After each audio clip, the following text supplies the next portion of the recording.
Breaking news చూస్తున్నాం. Liquor scam కేసులో ED arrest రిమాండ్ను సవాల్ చేస్తూ బీఆర్ఎస్ ఎమ్మెల్సీ కవిత దేశ సుప్రీంకోర్టులో పిటిషన్ దాఖలు చేశారు.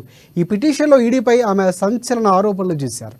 లిక్కర్ స్కామ్ కేసులో తన అరెస్టు అక్రమమని, రాజకీయ నేతల ఆదేశాలతోనే ఈడీ తనను అరెస్టు చేసిందని ఆరోపించారు. ఈ కేసులో తనను అరెస్టు చేస్తామని కొందరు నేతలు ముందుగానే బహిరంగంగా ప్రకటించారని కవిత కోర్టు దృష్టికి తీసుకెళ్లారు. లిక్కర్ స్కామ్ కేసులో తనను కావాలని ఇరికించేలా ఈడీ ప్లాన్ చేసిందని సంచలన ఆరోపణలు చేశారు కవిత. ఎలాంటి ఆధారాలు లేకున్నా అరెస్టు చేశారని, ఈ కేసులోని పలువురు నిందితుల స్టేట్మెంట్ల ఆధారంగా తనను ఇరికించారని పిటిషన్లో ప్రస్తావించారు. ఛార్జ్షీట్లో ఎక్కడా తనను నిందితురాలిగా పేర్కొనలేదని పిటిషన్లో పేర్కొన్నారు. తన అరెస్టులో ఈడీ ఏకపక్షంగా నియంతృత్వంగా వ్యవహరించిందని ఆరోపించారు కవిత. ఇక హైదరాబాద్లో అదుపులోకి తీసుకుని ట్రాన్సిట్ వారెంట్ లేకుండానే తనను ఢిల్లీకి తరలించారని పిటిషన్లో పేర్కొన్నారు. తన అరెస్ట్, రిమాండ్ ఉత్తర్వులు రద్దు చేసి తనను విడుదల చేసేలా ఆదేశాలు ఇవ్వాలని కవిత కోర్టుకు విజ్ఞప్తి చేశారు.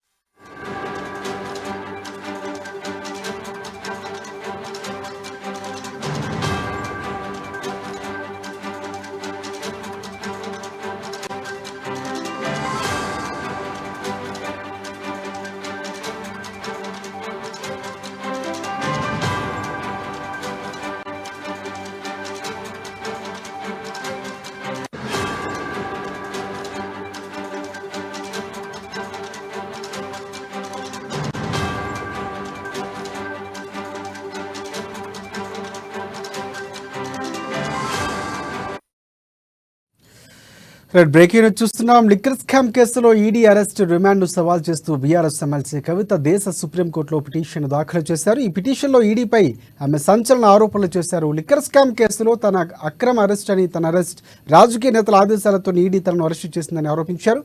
ఈ కేసులో తనను అరెస్టు చేయిస్తామని కొందరు నేతలు ముందుగానే బహిరంగంగా ప్రకటించారని కవిత కోర్టు దృష్టికి తీసుకెళ్లారు.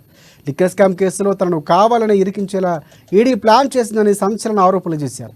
ఈ అంశానికి సంబంధించి పూర్తి అప్డేట్స్ అందించేందుకు మా ప్రతినిధి ప్రణయ్ మనకి లైవ్లో సిద్ధంగా ఉన్నారు. సో ప్రణయ్, చెప్పండి, ప్రధానంగా ఈడీ మీద ఆరోపణలు చేసినటువంటి ఈడీ ఏకపక్షంగా వ్యవహరించింది, కావాలని ఇరికించింది, కొందరు నేతల ప్రమేయంతో, ప్రలోభంతో చెప్తున్నటువంటి పరిస్థితి కనిపిస్తుంది. సో ఈడీని ప్రశ్నించేటువంటి పరిస్థితి కనిపిస్తుంది. దీనికి సంబంధించి పూర్తి అప్డేట్స్ ఏంటి?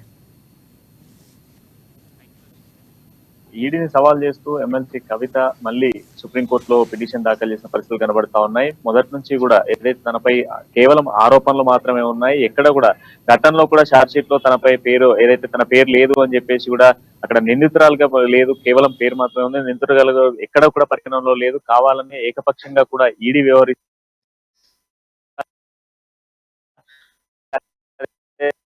చేస్తా ఉన్నారు. ఛార్జ్ షీట్ లో లేనటువంటి పేరు ఇప్పుడు నన్ను అరెస్ట్ చేసేందుకు ఎందుకు వచ్చిందంటూ కూడా సవాల్ చేస్తూ సుప్రీంకోర్టులో కేసును అయితే దాఖలు చేసిన సిచ్యువేషన్స్ అయితే కనబడతా ఉన్నాయి. మరోవైపు మనం చూసుకున్నట్లయితే లిక్కర్ స్కామ్ కి సంబంధించిన దాంట్లో ప్రధానంగా చూసుకుంటే నిందితులుగా పరిగణలోకి తీసుకున్నటువంటి వ్యక్తులకు సంబంధించినటువంటి స్టేట్మెంట్ ఆధారంగానే నన్ను ఈ రోజు అదుపులోకి తీసుకొని హైదరాబాద్ నా నివాసంలో ఉన్నటువంటి నన్ను ఏకపక్షంగా కూడా ఢిల్లీకి తీసుకొచ్చి ఇంటరాగేట్ చేస్తా ఉన్నారు. 4 రోజుల నుంచి కూడా విచారణ పేరుతో నన్ను చిత్రవదలు చేస్తా ఉన్నటువంటి సిచ్యువేషన్స్ కనబడతా ఉన్నాయంటూ కూడా పిటిషన్ లో పేర్కొన్న పరిస్థితి అయితే కనబడతా ఉన్నాయి. అంతేకాకుండా గతంలోనే దీనికి సంబంధించినటువంటి విచారణకు సంబంధించినటువంటి కంప్లీట్ డీటెయిల్స్ ను కూడా ఇవ్వడం జరిగింది అంటూ కూడా ఆమె పిటిషన్ లో పేర్కొన్న పరిస్థితులు అయితే కనబడతా ఉన్నాయి. 537 పేజీల ఒక డాక్యుమెంట్ పిటిషన్ పూర్తి స్థాయిలో మొదటి నుంచి జరిగినటువంటి అన్ని విషయాలను పేర్కొంటూ కూడా డాక్యుమెంట్ సబ్మిట్ చేసిన సిచ్యువేషన్స్ అయితే కనబడతా ఉన్నాయి. ఇక మన ఏదైతే ఈ లిక్కర్ స్కామ్ కి సంబంధించి గత 2 సంవత్సరాల నుంచి అంటే ఏదైతే లిక్కర్ స్కామ్ కి సంబంధించినటువంటి ఆరోపణలు బయటకు రాకముందు నుంచే బీజేపీకి సంబంధించినటువంటి నేతలు నాపై ఎటువంటి ఆరోపణలు బహిరంగంగానే ఆరోపణలు చేస్తా ఉన్నారు. బహిరంగ ఆరోపణలు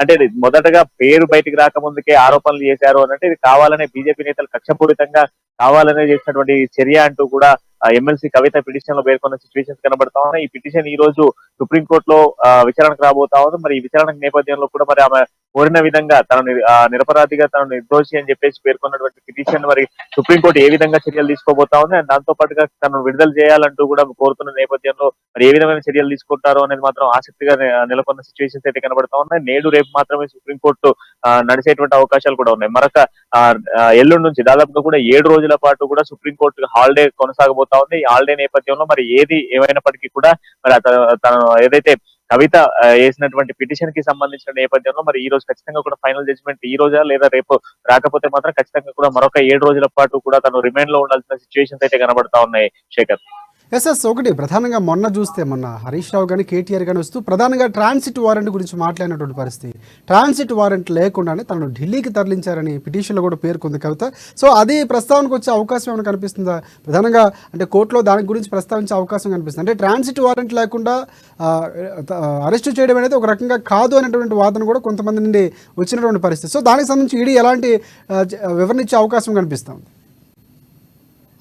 ఎస్ శేఖర్, ఖచ్చితంగా దీనికి సంబంధించి అతనిలో మొన్న ఏదైతే అరెస్ట్ చేసే రోజు ఇటు హరీష్ రావు కావచ్చు లేదా కేటీఆర్ కావచ్చు కవిత నివాసంలో ట్రాన్సిట్ లేకుండా ఏ విధంగా అరెస్ట్ చేశారు అన్నటువంటి పాయింట్ రేజ్ చేయడం జరిగింది. సో ఆ పాయింట్ ను కూడా ఈ రోజు కవితకు సంబంధించినటువంటి అడ్వకేట్ పిటిషన్ లో పేర్కొన్న సిచ్యువేషన్స్ అయితే కనబడుతూ ఉన్నాయి. రిట్ పిటిషన్ లో పేర్కొనడం జరిగింది ఏ విధంగా అరెస్ట్ చేశారు. అరెస్ట్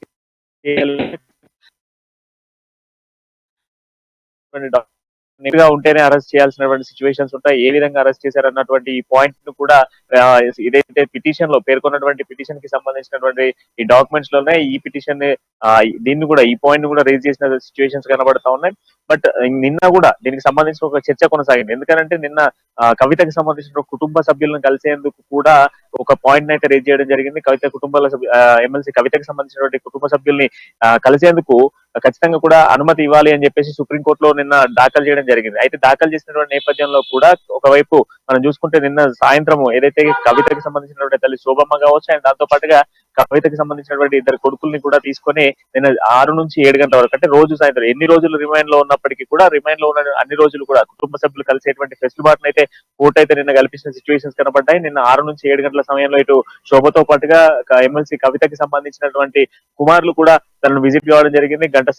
సుమారుగా గంట సేపు కూడా మాట్లాడిన సిచ్యువేషన్స్ అయితే కనబడతా ఉన్నాయి. ఈ నేపథ్యంలోనే ఇప్పుడు మళ్ళీ ఏదైతే రెడ్ పిటిషన్ అయితే దాఖలు చేసిన సిచ్యువేషన్స్ ఉన్నాయి. ఈ రెడ్ పిటిషన్ కి సంబంధించినటువంటి దాఖలాలు కూడా ఈ రోజు ఫైనల్ జడ్జ్మెంట్ కి రావాలి. లేకపోతే మాత్రం ఖచ్చితంగా కూడా మరొక 7 రోజుల పాటు రిమాండ్ లో కొనసాగించిన పరిస్థితులు అయితే కనబడతా ఉన్నాయి. పర్టికులర్ గా అయితే ఏదైతే ఎమ్మెల్సీ కవిత మెన్షన్ చేసినటువంటి పాయింట్ మనం రేజ్ చేసుకొని మాట్లాడితే మాత్రం ఖచ్చితంగా కూడా సరైనటువంటి సాక్ష్యాధారాలు ఉన్నప్పటికీ కూడా దానికి సంబంధించినటువంటి లీగల్ ప్రొసీజర్ ఉంటుంది. ఆ లీగల్ ప్రొసీజర్ లేనప్పుడు ఏ విధంగా నన్ను కేవలం ఆరోపణ పేరుతో అరెస్ట్ చేశారు అన్నటువంటి పాయింట్ కూడా మెన్షన్ చేస్తా ఉన్న సిచ్యువేషన్స్ కనబడతా ఉన్నాయి శేఖర్. ఒకటి అంటే రిమాండ్లో ఉన్నటువంటి పరిస్థితి, వైపు విచారణ కూడా జరుగుతున్నటువంటి పరిస్థితి. ఈ నేపథ్యంలో పూర్తి స్థాయిలో కోర్టు ఒకవేళ కవితకు అనుకూలంగా ఇచ్చే అవకాశాలు ఉన్నాయంటే దాదాపుగా లేనటువంటి సందర్భాలు ఉన్నాయని కూడా మనకి వార్తలు వస్తున్నటువంటి పరిస్థితి కనిపిస్తుంది. ఎందుకంటే విచారణ ఉంది కాబట్టి పూర్తయిన తర్వాతే ఆమెకు సంబంధించిన రెడ్ పిటిషన్పై పూర్తి స్థాయిలో వివరణ ఇచ్చే అవకాశం ఉంది కాబట్టి ఖచ్చితంగా వాయిదా పడే అవకాశాలు ఎక్కువగా ఉన్నాయని మనం అనుకోవచ్చు అంటారా? ఖచ్చితంగా అనుకోవచ్చు. ఎందుకంటే శేఖర్ ఇప్పటికే 3 రోజుల టైం, ఇంకొక 3 రోజుల టైం కూడా ఉంది. అంటే దాదాపుగా కూడా 7 రోజుల విచారణ ఉన్న నేపథ్యంలో కూడా ఇప్పటికి 4వ రోజు కంటిన్యూ అవుతుంది. సో ఈ 4వ రోజు కంటిన్యూలో కూడా మనం చూసుకున్నట్లయితే మరొక 3 రోజుల పాటు కూడా ఎక్స్టెండ్ అయ్యేటువంటి అవకాశాలు ఉన్నాయి కనుక ఈ 3 రోజుల్లో ఇటు కోర్టు కూడా హాలిడే కనబడతా ఉంది. దాదాపు 7 రోజుల కోర్టు హాలిడే కూడా ఉంది. అండ్ దాంతో పాటుగా ఇప్పుడు మరొక 3 రోజుల పాటు ఈడీ విచారణ కూడా ఉంది. నిన్న దాదాపు 3 రోజులు నిన్న జరిగినటువంటి దాంట్లో 4 గంటల సేపు కూడా విచారణ అయితే కొనసాగించారు. దాంతో ప్రధానంగా చూసుకుంటే గతంలో అరెస్ట్ చేసిన నిందితులు కావచ్చు, దీంట్లో ఆరోపణలుగా ఉన్నటువంటి వ్యక్తులకు సంబంధించినటువంటి స్టేట్మెంట్ ఆధారంగానే కవితను ప్రశ్నించారు అనేది మాత్రం మనకు పర్టికులర్ గా తెలుస్తా ఉంది. అండ్ ఈ నేపథ్యంలో కూడా ఈ రోజు కూడా యథావిధిగా గతంలో ఇచ్చినటువంటి స్టేట్మెంట్స్ ఏవైతే ఉన్నాయో ఆ స్టేట్మెంట్స్ ఆధారంగా కూడా మళ్ళీ ప్రశ్నించబోతా ఉంది. సుదీర్ఘంగా కూడా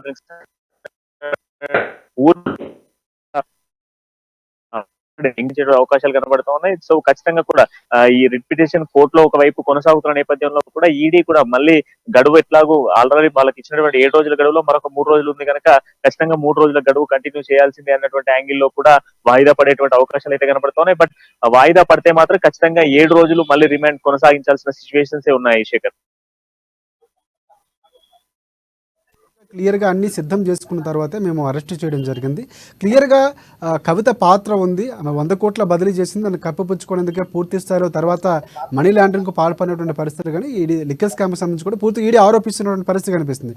ఈ వైపు భర్తకు కూడా విచారణకు పిలిచినటువంటి పరిస్థితి, ఆయన కూడా వెళ్ళటువంటి ఈ సందర్భాలు కూడా మనం చూసాం. సో పూర్తి స్థాయిలో సో ఎలా ఉండబోతుంది అంటే గతంలో మేము వచ్చినప్పుడు పూర్తిగా మాకు సహకరించలేదు, కుటుంబ సభ్యులు కొంత అవాంతరాలు కలిగించారు, విచారణ టైంలో కవితకు సంబంధించినటువంటి హోంలోకి వచ్చి ఏదైతే విచారణ చేస్తారో ఆ సందర్భంలో కూడా కొన్ని వ్యాఖ్యలు చేసినటువంటి పరిస్థితి ఈడీ కనిపిస్తుంది.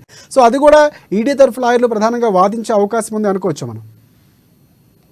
ఖచ్చితంగా శేఖర్, ఎందుకంటే గతంలో ఇచ్చినటువంటి స్టేట్మెంట్స్ ఆధారంగానే ఈడీ మళ్ళీ ప్రశ్నిస్తా ఉంది.